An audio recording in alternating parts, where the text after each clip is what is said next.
Welcome to the Spy Collection. I'm Anastasios, and people that watch our channel are definitely aware of the former CIA officer John Kiriakou, who, among others, was the chief of counter-terrorism operations in Pakistan, leading the capture of Abu Zubaydah. John Kiriakou has shared an astonishing amount of detail about everything related to the capture of Abu Zubaydah in March of 2002 in Faisalabad, Pakistan, including something very strange: how Abu Zubaydah had in his diary the contacts of 3 Saudi princes who mysteriously died. So although he has shared this story multiple times, he never named who those 3 princes were. So in this episode, we'll try to use open source information to uncover who those 3 princes were, and before we start, here is exactly what John Kiriakou has been saying about that incident. What I also saw in the diary were 3 cell phone numbers, and they were to 3 members of the Saudi royal family. Why, in God's name, would someone that we believed at the time was the number 3 in Al-Qaeda? He wasn't the number 3, but he was a bad guy. He had established and staffed Al-Qaeda's 2 training camps in southern Afghanistan, as well as Al-Qaeda's safe house in Peshawar, the House of Martyrs. Why would he have the personal cell phone numbers of 3 Saudi princes? And so we went to the Saudis and we said, take care of this or we're going to take care of it, and you're not going to like the way we take care of it. Alright, so for the first one, he said, the next thing you know, one of these princes dies on the operating table during bariatric surgery. They're all fat pigs. The only person that we found that matches this description was this one, that as the New York Times were writing back then, Prince Ahmed bin Salman, the Saudi Arabian businessman who owned War Emblem, the winner of this year's Kentucky Derby and Preakness Stakes, and Point Given, Thoroughbred Racing's 2001 Horse of the Year, died yesterday at a hospital in Riyadh. He was 43. And while all the news stories around it are very curated, without going into too many details into the circumstances that led to his death, the 2003 book, Why America Slept, The Failure to Prevent 9/11, likely confirms that it's him who John Kiriakou was describing. The book says, he was in the hospital and was having a procedure done on his stomach. He had diverticulitis. He had it for a few years. The doctors decided that they need to go in and fix the small holes in his intestine, Malhal said.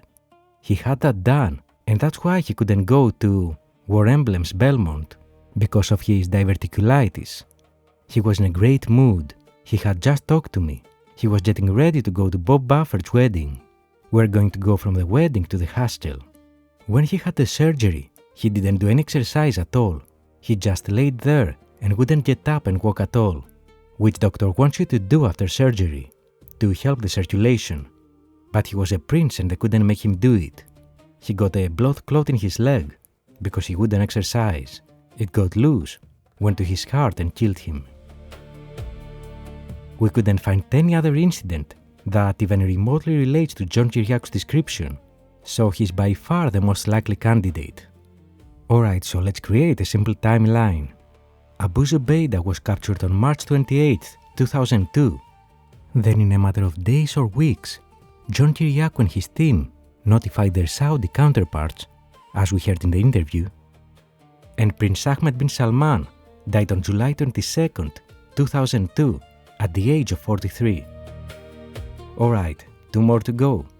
So for the second one, John Kiriakou said, the second prince is killed in a 1-car accident on the Riyadh to Jeddah highway. That was far easier to discover, since there were many public reports about that incident. For instance, as the Arab News was writing back then, it's a double tragedy for the Saudi royal family. A prince who hurried back here yesterday for a funeral of a beloved cousin ended up being buried with his relative after a fatal crash on a long road journey from Jeddah, his family said. Prince Sultan bin Faisal bin Turki, 41 years old, was in Jeddah when he was informed of the death on Monday of his cousin Prince Ahmed, 44 years old, son of Riyadh Governor Prince Salman and chairman of the Saudi Research and Marketing Group, the family said. Prince Sultan decided to make the 1,000-kilometer, 625 miles, road journey back to the capital to be sure of arriving on time for the funeral, which in accordance to the Muslim tradition was scheduled swiftly after the prince's premature death, but was killed in a crash on the way. He indeed died in a one-car accident, and to make it even more bizarre, he was on his way for the funeral of the previous prince we just mentioned, literally the day after. So here is our updated timeline of events. And the third one was described by John Kiriakou as... And the third prince goes camping in the desert and dies of thirst. So, yeah. This was also pretty easy to identify. It's about Fahid bin Turki bin Saud al-Kabir, who died literally a week after the other two. As Dawn was reporting back in 2002, Saudi Prince Fahid bin Turki bin Saud al-Kabir has been found dead in his country's Syrian desert, the official SPA news agency said on Tuesday, adding that the prince apparently died of thirst. The report said the 25-year-old prince had been traveling in Rima province, south of the town of Al-Amaniya. Two other Saudi men were found dead near their car in the country's northern, no-food desert as a result of thirst and heat.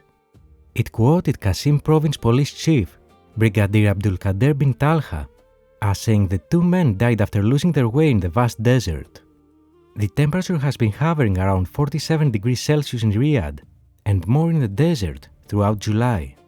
Prince Fahid was the third member of the extensive Saudi royal family to die in a week. So apparently none of that is concrete evidence that the Saudi intelligence assassinated them, but it's extremely suspicious. 3 Saudi princes dying within a week, right after CIA told their Saudi counterparts that they want to interrogate them in relation to the 9/11 attacks. It's a lot of coincidences.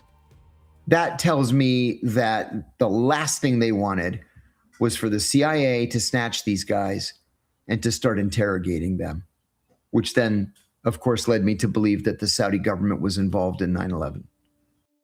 Apparently, in the intel world, we always follow the principle of correlation does not mean causation, but those would definitely need a more in-depth investigation to identify the real cause of death of all 3 of them and any potential links that those 3 might have had with terrorist organizations. Now, will that ever happen? We really don't believe so. Saudi Arabia has no reason to facilitate such an investigation, and if they were indeed involved, and what we are seeing here is 3 GIP assassinations, even more so, they do anything in their power to bury that secret. But what do you think about this, now that you have the identities of the 3 princes that John Kiriakou talks about, along with a timeline? What's your opinion, or even better, your assessment? It's impressive, to say the least, that even 25 years after the 9/11 attacks, there are still so many missing pieces to this puzzle. And as time passes, the chances of uncovering all of them seems more and more distant. So the least that we can do is to publicly document and highlight as many of those remaining mysteries as possible. Some of the many in that strange spy world where nothing is as it seems.